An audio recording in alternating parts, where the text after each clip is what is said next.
Welcome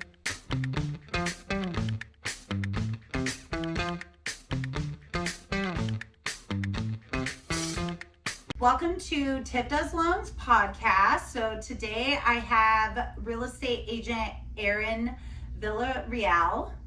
How are you doing? I'm doing great, Tiffany. How are you? Great. And he is with Movement Real Estate. Mm-hmm. So how these past few years have been a little wild. We've all seen. So I brought Aaron on today so we can kind of discuss his journey and what is to come in Orange County, right? Yeah. Is the main area.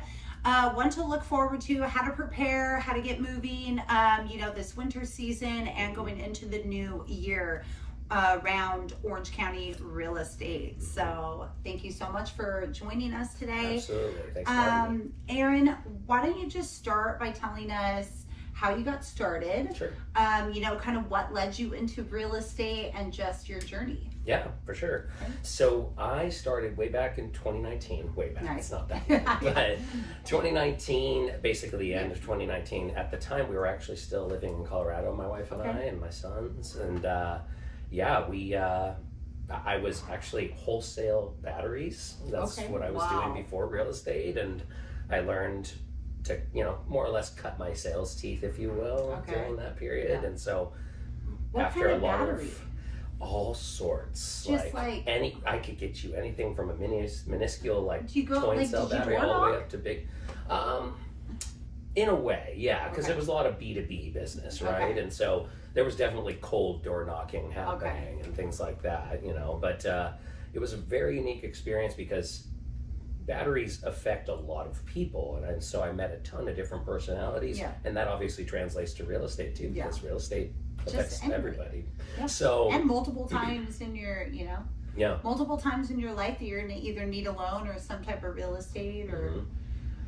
It affects you, for sure. So anything from a car battery to the funky little small battery that you couldn't get a hold of, or all the way up to giant, backup power systems and oil and gas batteries powering fleets and solar and all that stuff. Wow. So it really, like I said, brought a myriad of different people that I would end up talking to, which was a great experience. And I decided, after a lot of thought and prayer, to be honest with you, Tiffany, I wanted to sell something that I was more intrigued by. If I could sell something as boring as a polyurethane box of lead, maybe I can sell a house, And so, thank goodness that's been the case. And I love what I do. I'm super passionate about it. I do it full time, 60 to 70, 80 hours a week, But sometimes I don't even notice that much because I love it so much, So it's been a journey. Cool. It's been a journey for sure. But and like you just said, the volatility and the unknowns of this industry and the market the last few years has been very unique, and something I hope we never have to experience again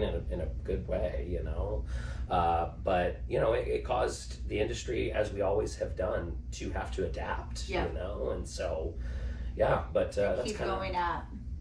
And we've already kind of experienced, more of the bottom. So they say, So they say, now, who knows? So they say, but once you, and I feel like it brought out a lot of more positive cultures in the real estate industry, more partnering up, and I definitely, I feel like our team has grown a lot in that time. But I mean, it's one of the, I love how you said that even though you work 60, 70 hours a week, it's what you love. And that's another thing with real estate that is great, that you can build that, almost build your brand or build the career that you want around what you love. So even though because we're working with families and, and it is more driven by heart rather than selling batteries, this totally at least you have that emotion standpoint. So that's amazing. I always think of it as the importance of where any person calls their place home, that's their place of respite and rest and rejuvenation, hopefully. Hopefully it's a good place and a positive your place. safe space. Yeah, exactly. You gotta have it. So love that. Yeah, but And how has it been for you? So we kind of talked about the market going up and down. Mm-hmm. So you came in 2019, leaving Colorado, coming into California. Mm-hmm. So 2020, that must have been, you came in on a peak then. Yeah. Because if you're coming in 2019, that's right when like, boom, those interest rates fell and agents were like, just everybody wants a house. Lots of people trying to get in, lots of people trying to buy. Money was never cheaper to borrow. Yeah. And we talked about that, you know, and now we're calling that the golden handcuffs. You probably heard that because it's like when I'm a seller now, it's hard to get rid of that interest rate because you may never see that again, most likely. So that's being said. Sorry, what was your question? Sorry, Tiffany. No, it's good. So yes, when you came in on a peak, basically. Right. So when you came in, I mean, everybody, it was all there. Like the business was there. Everybody is just like basically more likely for them to come to you because they got their loan for anybody can afford like the, you know, when it's 2.875, definitely harder now, you know, on the affordability for people. Of course they want a house, but of course, you know, that it's not aligning as much these last years after 2022. So from 19 coming into California, how was that transition for you? Did you just kind of like hop in? Yeah. So, we decided after another family trip visiting our family here in California, because we're born and raised here. Both my wife and I grew up in North OC, and I grew up in Placentia, and she was in Anaheim Hills, Whittier. So that said, you know, coming back, it wasn't just a matter of moving at that point. I had started a business. And in Colorado, I had built a decent little pipeline for how little I had been in the industry. And one by one, as the pandemic hit, you know, clients were just, hey, you know, we're going to sit tight. Hey, we're scared. We don't know if we can even leave our houses. You guys, you remember, we all remember how crazy and chaotic it was. And so, of course, I respected everybody's choice during that period. It was just like, okay, we've got to figure this out. Even my own family, we got to see what these dangers are, whether they are a danger or not right now. And that being said, you know, after that last family trip, it was in, I want to say July of 2020. We returned to Colorado on our return flight, and I remember hitting Denver airspace and just being like, I'm a Christian, and so like for me, I wait for the Lord to tell me where I need to be, you know what I mean? And I could just tell like he was tugging on our heartstrings at the same time, and a little tear was welling up in both of our eyes when we were landing there. And it's just like, I looked over at my wife and I said, babe, like, we gotta go. It's time to go. It's time for us to make a move. As crazy as that sounds, because we had bought a house. We had been in Colorado almost 7 years. Wow. You know, both of our sons are from Denver, so they're Coloradans, not Californians like me and Skylar. And so, you know, it was a crazy idea, but that was my first listing. I sold our house, closed a couple of referrals from buyers, and then we were out of Colorado. And when we got here in August of 2020, it was not the easiest thing to get going because the licensure thing was already slow to begin with. And then you had the pandemic. I think it probably doubled the timelines of things. I had to wait, even though I completed my courses super quick. I had to wait to get licensed. And that season, that's like all the renewals and everything. Yeah, that was super clogged. So you mentioned at the beginning, I'm part of Movement Real Estate. We're the #1 KW team with Keller Williams in all of California. And I bring that up because it's led by my partner, agent, and mentor, Derek Oy. He, while I was waiting to get my license in California, told me, Aaron, you can still be calling on people. You can still be calling FSBOs and expireds and things like that. And so that's what I did. In my first deal, I wasn't even quite licensed yet. I had secured a great Yorba Linda listing in Eastlake at 1.7 million, and he closed it for me, and I got a cool fee at the end once my license was active. So, you know, it just goes to show, like, you have to adapt, you have to work, and I needed income desperately, so it didn't matter what I was going to do, you know, and so I just hustled until I could get something, and then I was off to the races. And then just rolling from there. 2021 was when it felt like I actually had 2021 was fire. Yeah, right. And it felt like my legit start, you know what I mean? Because 2020 was all truncated and chopped up. scary and confusing for everybody. Everything was like for everybody. Multiple offers. Yeah. I mean, that was wild. It was 2021 was like 75 offers on some of these. Like no FHAs. I did get a couple FHAs approved just as a loan officer because like I picked up the phone compared to like they were like we called 16 loan officers. You're the only one that picked up the phone, and my people got the deal, and it was a FHA. So it's like it's really again, I don't know when we're going to get to that time again, but I do see that happening sooner than later. The multiple offers. I mean, it's already been happening. Yeah, and it's interesting to see because right now what we're dealing with, I think buyers have felt a little bit of shock from the way the rates have not been consistent enough. They gave us one window last month. Yeah, like literally, it wasn't that long. It was like what? It was a window. They opened it and they closed it. It was less than a month. And it was that half a point, but the thing that people don't realize is that we already, the month before, most lenders, they gave us, because anticipating the drop, they were already honoring the prices. So that's why we were trying to get them in. We were already lower than half a point in like the pricing. So I was like calling, trying to get people to refi. Yeah. And a lot of them wanted to wait. I got them locked, you know, when it happened, when they dropped it. But some of those, the pricing actually went up because we were already kind of running with it. Yeah. And then it was really only a couple of weeks, and now we're back up to where we were. So and you're like, it's really, okay. I tried to get it. Yeah. Right, yeah. But then they see now they can see the fluctuation, and now I'm just like, look, let me talk to you. We get everything in. I'm like, the moment it drops, I'm gonna call you. I'm gonna call you when it's time. Yeah. So. Sure. I mean, mine is a little different with the rates. Yours is still going to be more of a process. So we will get into that shortly. Sure. So you building your career out here, we have spoke before that you did American Dream TV. Was that in the beginning, like right when you came out here? Let's see. I'm trying to remember which year it was. I want to say it was more 2022 for the most part. But so American Dream TV was a fun opportunity where I got to be an Orange County TV host, which was pretty cool. So I got to feature local businesses, restaurants, different things that, you know, are Orange County specific, you know, and you know, it was a really fun experience. To be honest with you, not really what I was looking for it to be. It was a major time suck in terms of like scheduling with people, and I realized it actually was taking away from my passion, which was real estate. And that early juncture of my business too was a crucial time for me not to be wasting any other time. Not that it didn't increase exposure and renown, people's my notoriety to the public and whatnot. Those are all great things, even social media, you know. But the truth of the matter is I wasn't at a point where it made enough sense to be part of something like that. Maybe down the line I will be again.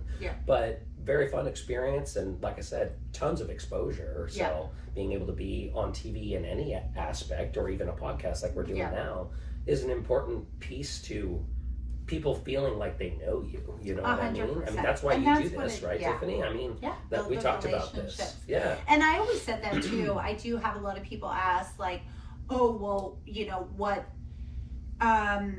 your podcast, like, oh, like, I always get that, like, do you get paid, or this, or, how many views? They asked me that with the American Dream too. And how many views? And I'm like, look, bottom line, like, even if I didn't get views, this is still something that is going to build up, become more of like the heart and the soul of where I want my career. And you know, because I am building so many relationships within the industry, with investors, with realtors, with, you know, just other business owners, and you know, creating partnerships and friendships. And that is where your business and like where I want my life to go. You know, I want to be constantly working and learning from people that have my same mindset, that are, you know, maybe in or out of my industry, but also you mentioned faith earlier, like same. So you even know, networking too, you know, I go to events all the time. So do I. And networking is a huge part of this business that frankly, before I was in real estate, I didn't realize it was as big as it is. But who you know really affects your bottom line in a big way, doesn't it? 100%. You know, I mean, it's not just like the clients, you know. Yeah. A lot of people that you know will connect you, sometimes 3, 4, 5 different connections before it gets to you. Yeah. You know, so you've got to be able to be doing things with integrity and have the exposure. And honestly, let's be honest, sometimes it's a little scary being on a podcast or a TV show. Yeah. You've just got to bite the bullet and do it and have courage, because people see this content and they feel like they know you. Yep. So they trust you, right? Mm-hmm. That's the idea. And that's why when you talked to me about this originally, Tiffany, I was like, this is a really smart way for you to gain trust and gain clients, you know? Yeah, because last year it was tough. And when I started it, because I'm like, I cannot call real estate agents right now and be like, hey, do you want to get a cup of coffee? Like, no.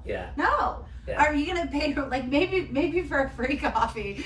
Right. But you know, it's like, no, it's not gonna work. And like, I love what you said about the videos. Like, seriously, I went on my own. I was in retail until last May, so I knew it was going to be challenging, but my mindset in my life at the time was like, I can build what I want. Like, I would be doing myself a disservice saying, like, I need to be able to. You had a hunger and a drive. Yeah, I need to be able to create, and you know, I could not stay under the metrics of where I was. Although they gave me I learned so much from them. But I didn't go on my own until May. So last year was huge. Tricky. And I hated being on video, which is hilarious. I literally hated it. I put it off I left in May. I think I finally started making videos in August of 23. So maybe like 3 months. And my roommate was like, she's like, look, every day you don't do it, you're losing business. If you want to think about it like that. Like, no one's even paying attention. She's like, look, do whatever you want. Like, just every time you don't post something, that if you make the video and you don't post it, just wasted your time. Like, because she knows I'm more of like a time person, so I think she put it in a perspective. Yeah. And then basically, I think the bottom line that everybody needs to remember, no one's even watching you. Just post it. Yeah. She's like, whoa, what are you going to do? Like, 8 people are going to view it? Like, nobody cares. Like, just post it. And then, of course, it's like now at the point when I do the, like, loan videos that I do,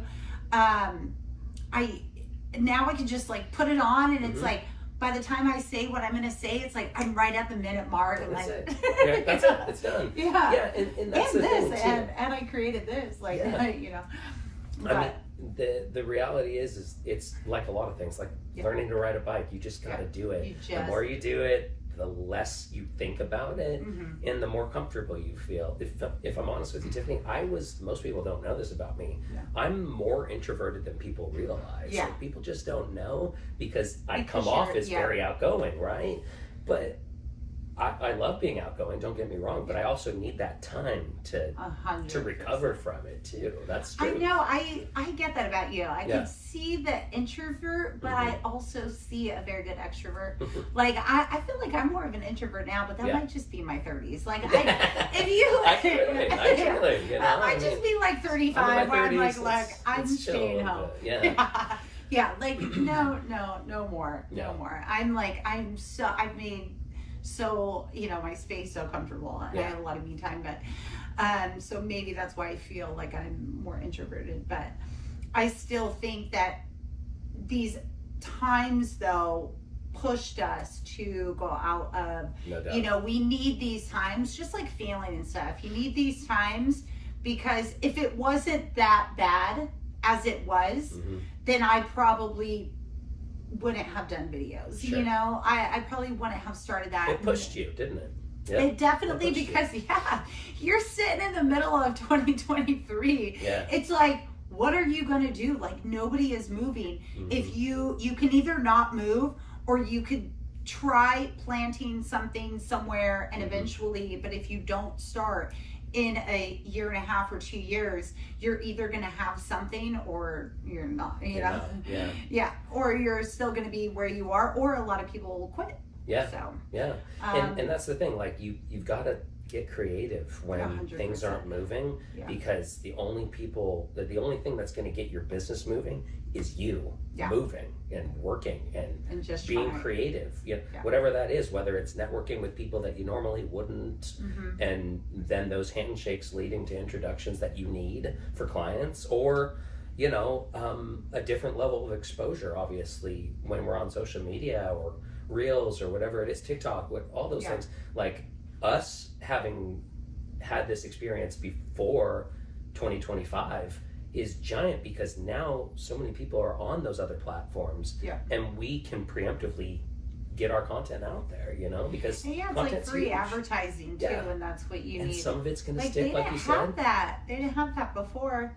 Like 90s, there was you would have a phone book and you'd walk around. I miss the 90s. But now, 90s was a good time.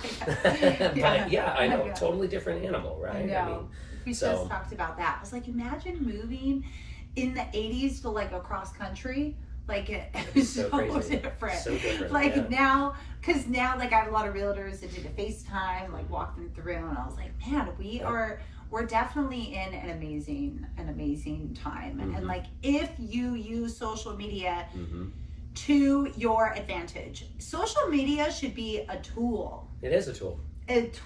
Yep. If you're just going on there and everything is toxic and garbage, you can't get mad at it. It's an algorithm. It's an algorithm. Like you need to go through and intentionally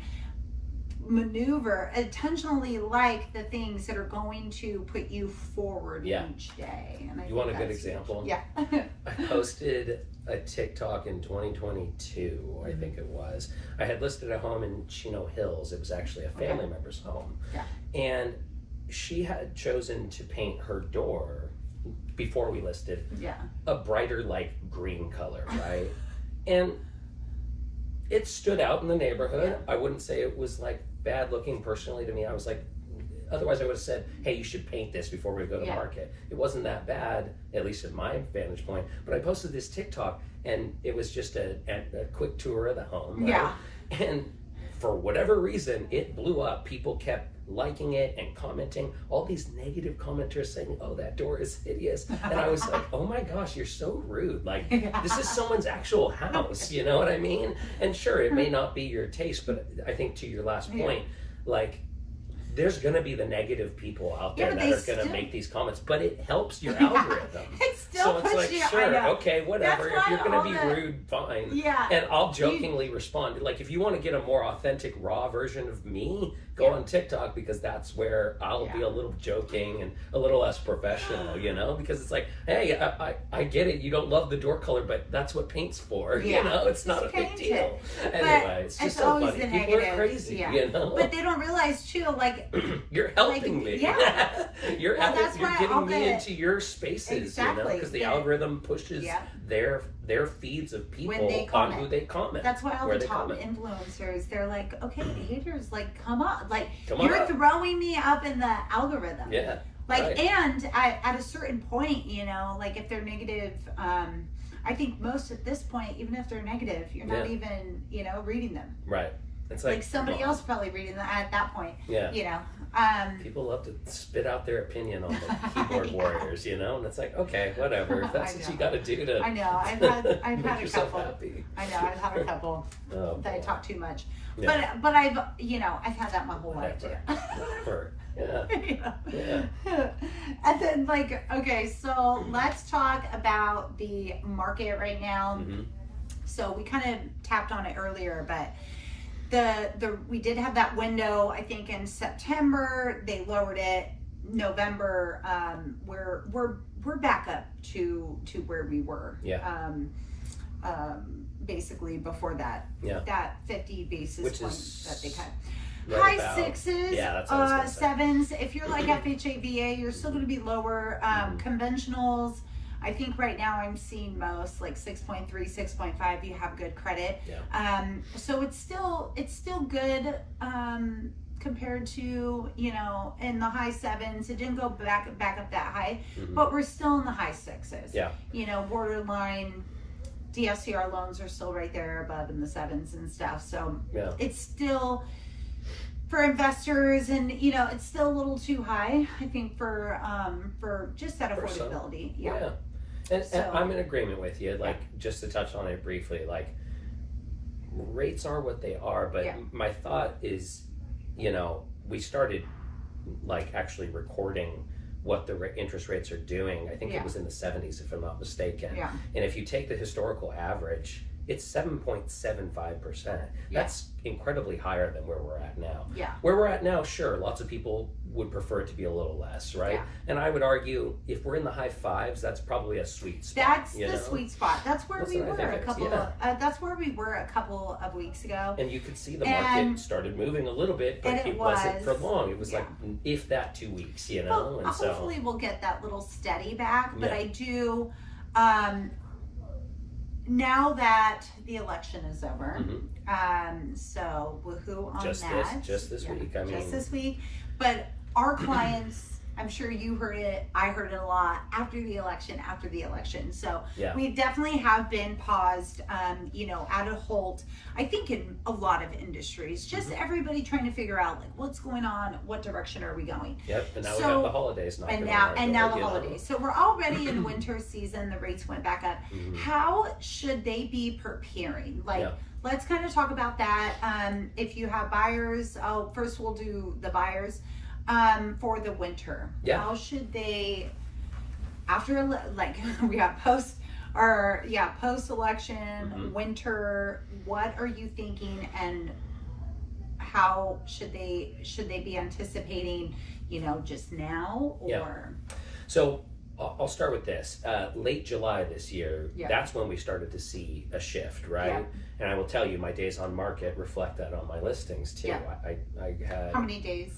I would say on average for my listings from then to now is about like 35. Okay. So it's definitely higher. I was used to an average of like literally less than a week. Oh, you know? And so, as you know, like that's how the market was. 2021 a day. Right, exactly. If an hour sometimes. An hour. Every time I know they refresh it, it's like pending. You're like, oh, never mind.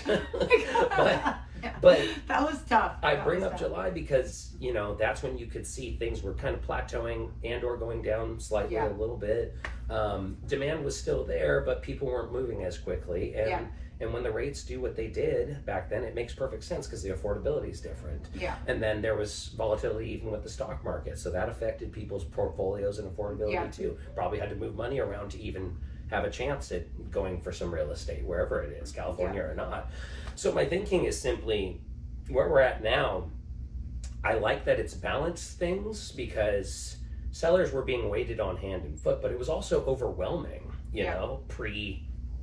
pre-July, even all the way back to the pandemic, because sellers almost could get whatever they wanted for the most part, even with the property in not great condition. Yeah. But what I'm seeing now is different neighborhoods are a lot more hypersensitive to pricing, and the neighbors knowing the value also is important because the word of mouth and people feeling confident that it's like, hey, my neighborhood's still good even though the rest of the surrounding area may not be as strong right now. Yeah. So I'm noticing property that are priced really well, and this is in most markets, priced really well and marketed well with professional photography, videography, all that good stuff. That makes a big difference right now, a huge one. And so my thinking when it comes to speaking to a seller specifically right now is we have to be hypersensitive to the market because the market is hypersensitive itself. So we got to mirror that, right? It doesn't mean you won't still have good results because like my coach has always said, the market supersedes any comps that we're looking at, right? Yeah. So that's in any kind of market, right? If you've got a listing on the market and you haven't done a price reduction, it's been on 3+ weeks, you should probably be having that conversation unless you're not that motivated as a seller to sell and you can stand to sit on the market. But the truth is buyers look at different price points. So you got to find where it is. Mm-hmm. That's not the easiest thing to do on certain property, especially if it's a niche. I had a condo down in San Diego County in Del Mar that took a lot longer to sell because it was original condition from 1980 and I put it on right when the market started to change. So the buyers were a lot more stingy. They weren't ready to jump for it, or they overestimated the construction costs it would need, or what have you. And so you've got to meet where the market is. That's not the easiest thing to do, but data supports that decision making, and a good listing agent should be able to help you find and identify where it is or what it needs to be to get it sold. So happy to say that I've still sold every listing I've taken. I'm very proud of that, and I want to keep that stat going. And I ask for a little more patience these days as a seller. As a buyer, on the other hand, I'm excited. Get out there. It's I'm a good time too. to be a buyer. Like winter tends to be a little bit more of a steady buyer that's probably already experienced real estate before, probably bought and sold maybe a couple of times. More negotiations, right? Yeah, right. Winter Just for them, like still be on that lookout. Yeah. Even if it's winter and it's slower, like definitely would you say be on the lookout, because this is going to be a competition. Time, not as much. Yep, that's a big thing. I mean, as a buyer, you don't want to be up against competition. The reality is, winter in California, we still have beautiful weather, so it's not that big of an effect, but it's enough because of the holidays that the rest of the other buyers are a little distracted. And we have election this year. Yeah, right, exactly. Which has also added on to that halt. Yeah, it totally because has. Now we heard it all the time, like you said.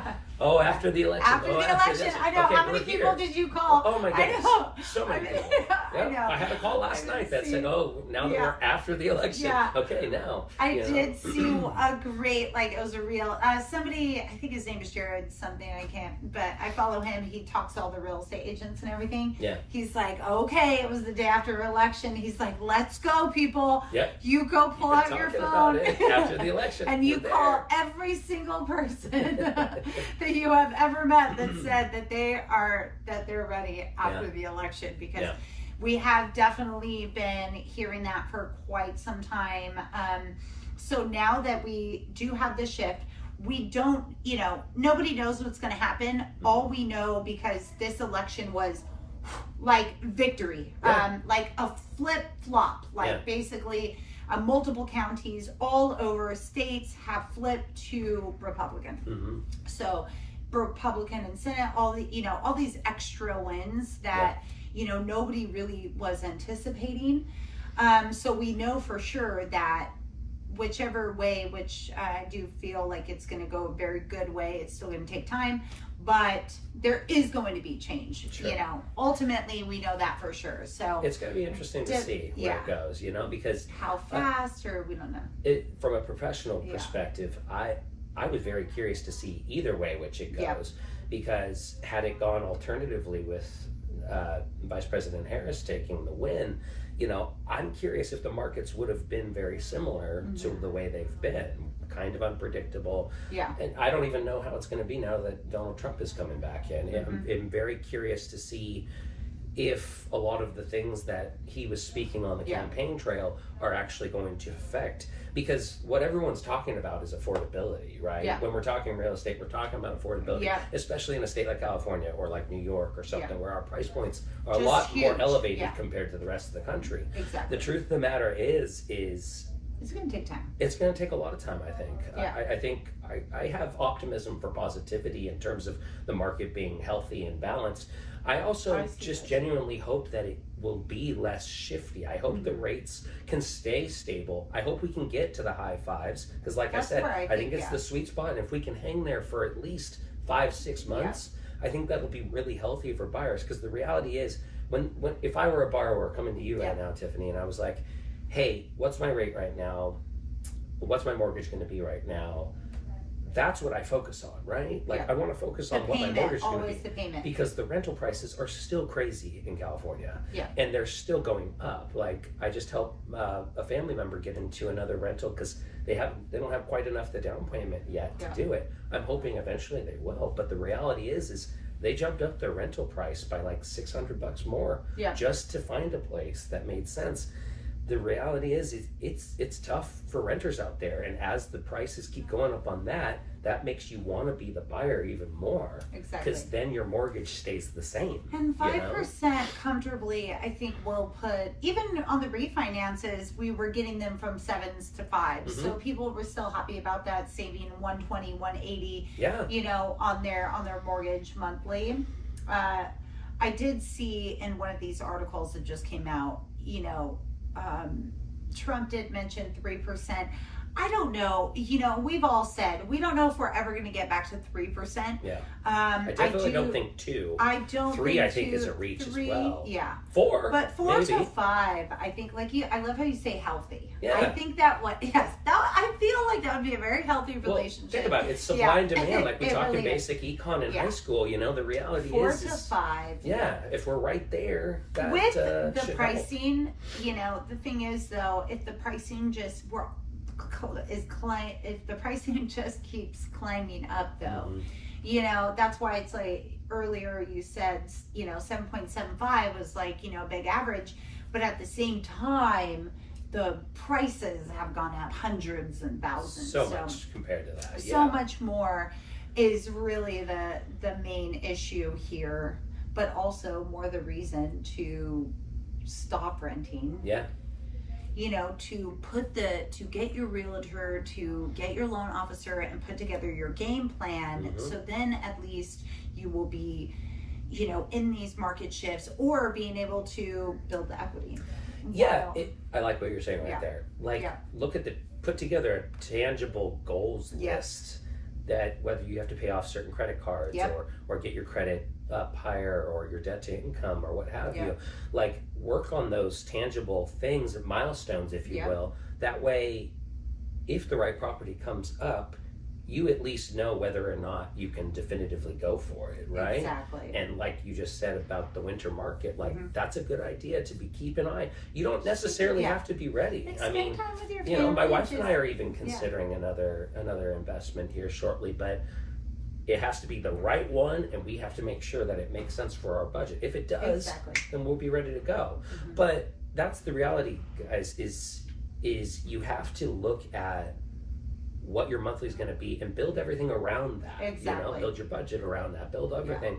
And as long as you can make that, who cares what the rate is? Yeah. A lot of people that I know, high producing real estate agents don't really care about the interest rate. No. Because it's if it makes sense for them, then they'll make it happen. And if it doesn't, then it doesn't make sense. That's what an investor talks to us about, right? When a hard money investor, if the numbers don't make sense, then it's hey, no emotion to it. It's just business. Move on to the next opportunity.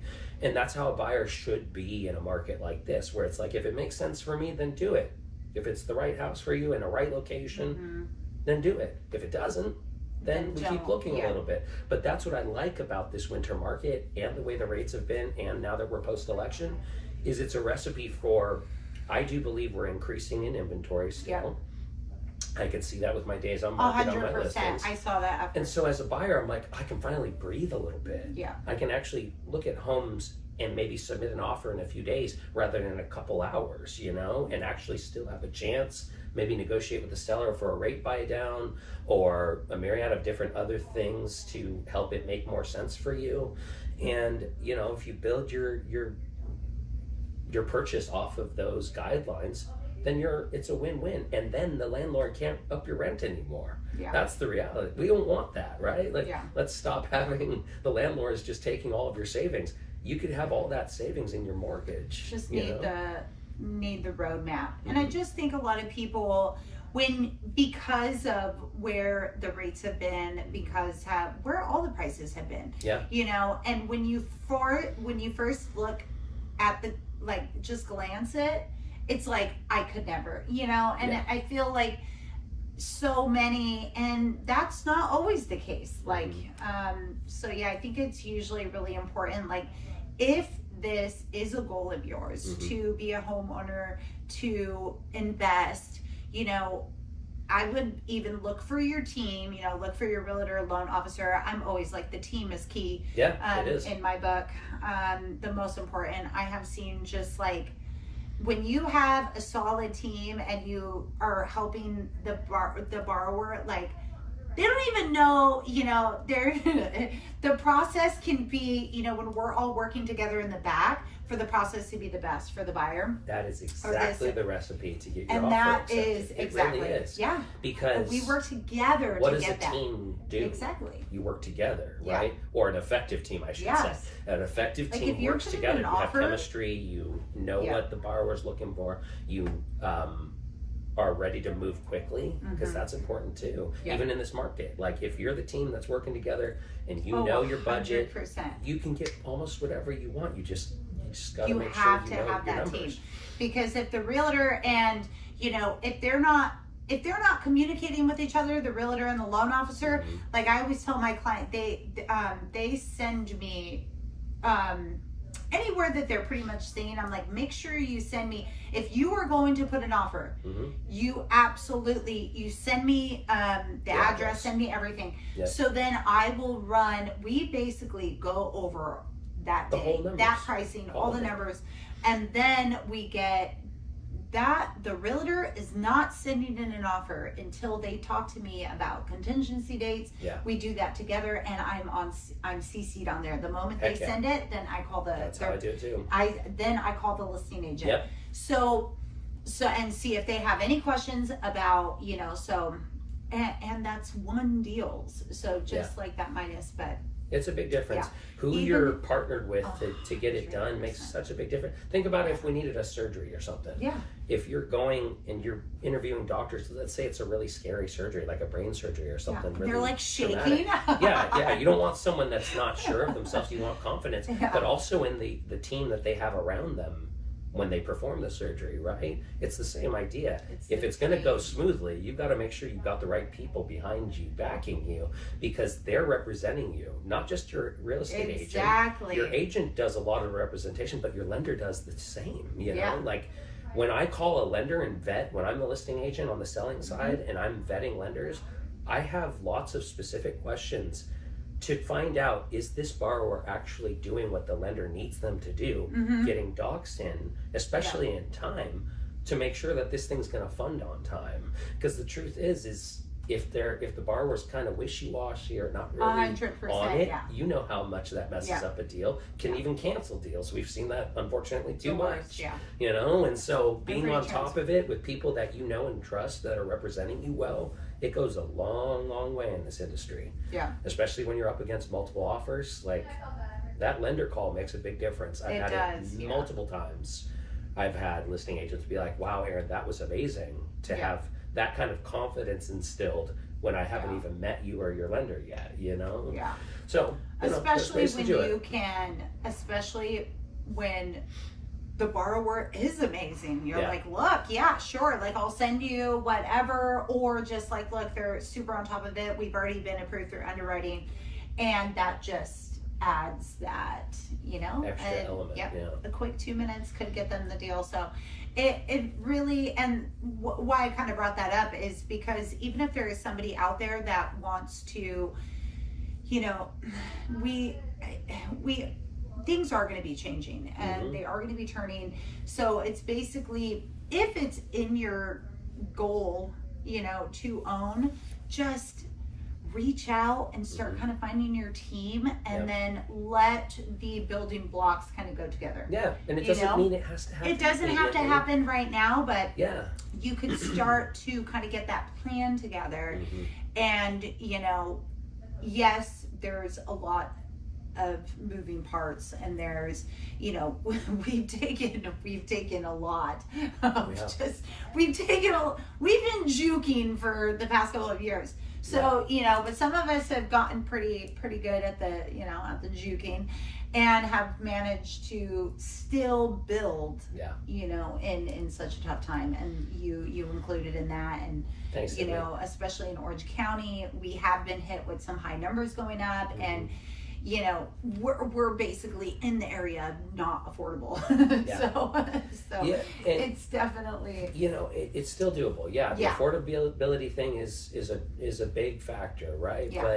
But we can still make it happen. You absolutely can. I'm proud to say this year is one of my best I've had, and that's because there are ways to make it happen. I'm a solutions person. I can get the same vibe from you. You know, like the truth is if you put a plan in place, some of the smoothest and best transactions I've ever been in, I'm sure you can relate to, have been when the borrower knows their numbers and they feel confident, because 100%. Then they can be decisive and not feel concerned as much about the other things that distract other buyers that aren't as prepared. You know, I mean, that preparation is pop huge. And I am one of those people that like, yes, solutions, but I also like, I'm always looking kind of for the problems too. So I mean, I'm like laying down, anticipating. I'm laying down the expectations. So, and I do feel that from my clients that they, you know, even if like, look, this possibly could pop up later. I'm going to send it. We're not going to know until the underwriter reviews it. There might be a request here, but we're just going to send this. We'll see. I'm not opening any can of worms here. Let's just send this. If something comes back, this is what it's going to be. And then I let them know like what could be. And it's just that process of like, you know, really for us to kind of set that expectation, focus on the payment and the budget. And it's so huge. It really makes a difference. And that's in any market, really. Like, but in a market that's hard to determine and you can't tell what the rates are going to do or what sellers are able to get right now, you know, as long as you know your stuff and you've got your lane covered in terms 100%. Of your budget and how you've planned for your purchase, it will only help you. Like, let's be honest, like pulling those docs a lot of the time aren't always everyone's favorite part of the process, right? Going and seeing homes and getting excited about your special furniture that's going to go there and you know how you're going to paint this wall. That's the fun stuff. That's the HGTV of it all, right? But the reality is if you've planned ahead of time, it'll 100%. Give you the chance to have options and know your numbers well enough, like I said, so that you can be decisive when the right one pops on, you know? The documents aren't too bad. And I tell them, like, look, the more documents that you give me up front, the more clear, the more smooth, the more and clear better. It is. The less conditions we're going to have. So it's like, look, it's a win for you.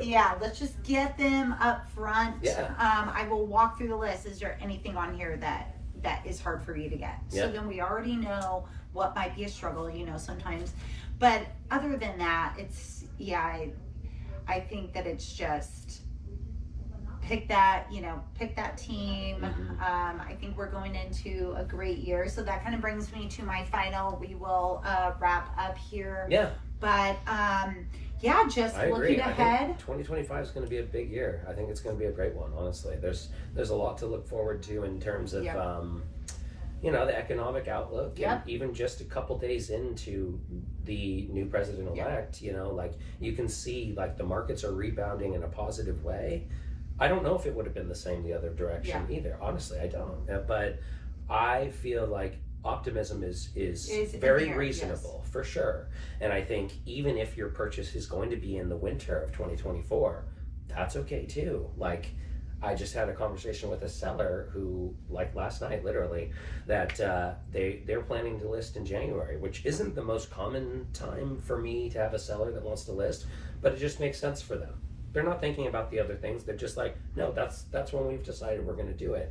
So stick with what your plans are and just make it happen. Obviously, if something major changes in the market, then maybe you have to shift and adapt. But if you build yourself and set yourself up for success in this market, that makes a major difference. I know. Once we start going down, then it's just like a... Yeah. And so I'm happy to see some more inventory because it's giving, like I said earlier, like buyers needed a chance to breathe. Exactly. And I'm very happy that my buyers don't feel all this immense pressure right after I show them a home where it's like, Aaron, we got to get an offer in so we don't miss it. That wasn't a healthy market, I don't personally believe. That one. Yeah, you know, I mean, like I said, back in... Because then they're waiving everything, that's the... Yeah, and it's dangerous, too. Yes, there's a lot of risk. Inspections, right, appraisal. Waiving appraisal waivers. Even loan. Or not waivers, appraisal. You probably saw that, too. People waiving their loan contingency. Yes. That's crazy. Yeah. Like, whoa, that's really risky. That was a lot. Well, the appraisal one was gnarly. Yeah. And definitely, you know, and that year it was gnarly because even I had people putting, they were putting a lot more down. Mm-hmm. They still 20% down conventional. We still were not, I could not get appraisal waivers. Mm-hmm. So because the home is set for, $50,000 above purchase price. Yep. When we put in the area, we still couldn't get any, the data, you could, exactly. Mm-hmm. You could not we couldn't get those waivers out, and it was like, and because of all the comps in the area, like when you put them in the system, they were still, everything, the values were too low. Yeah. So yeah, it was, that was a whole different time, but I definitely think that I'm excited and optimistic. Just like what we were talking about this team, our teams, I see great teams being built for right in front of us, for our country. So yeah. I am, because you said it earlier too, it's not just one person, it's the teams, it's the organizations. Yeah. So I definitely am looking forward to kind of seeing, as 2025, as we come into 2025. Right, not far away. I'm ready. Me too. Yeah. I think it's going to be really good. I think things are going to be more balanced, and yes. That kind of leads me to my last point. Is simply I pride myself in being a master, solid negotiator, right? Yeah. And the way you do that is you expect that there's got to be a little bit of back and forth. Yeah. Right? And the last few years, there hasn't been as much of that.